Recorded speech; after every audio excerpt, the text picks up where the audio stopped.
UNgqongqoshe uthi yize ukusatshalaliswa komgomo we-COVID-19 kuza nezihibe, kepha-ke into eseqhulwini emnyangweni wezempilo njengamanje ukuphephisa abantu bakuleli.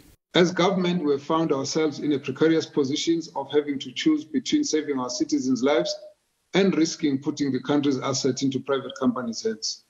And with all the above complexities of negotiating, I want to state up front that our firm commitment throughout as government has been that we do not neglect our constitutional obligation to protect lives and health of our people. Uthi ngeshwa imali esichithiwe kuthengwa umgomo weJoshson angeke isabuya, kanti ke lokhu kubonakale nakwamanye amazwe athenge lo mgomo. The Joshson and the Pfizer agreements have non-refundability clauses. The agreement specifically states that the down payments that have been made in advance by the department shall not be refundable by the manufacturer to us in any circumstances.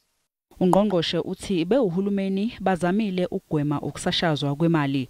Uthi iIndia yakwazi ukubuyisa imali engaphezulu kwesigidi samarandi okwakuthengwe ngayo umgomo weAstraZeneca nawo ogcine ungasetshenziswanga.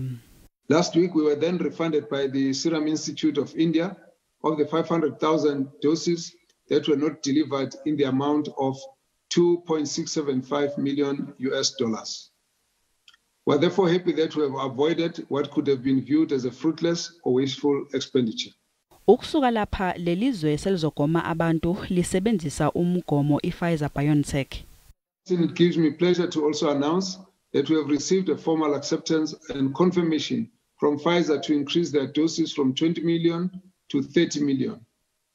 This therefore means that we can now guarantee that the number of people that will be vaccinated with the Pfizer increased now from 10 million to 15 million.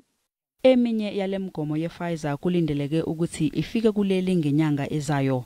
Kanti sesikhuphukile isibalo sayo sisuka ezigidini ezingama-20 sayohlala ezigidini ezingama-30.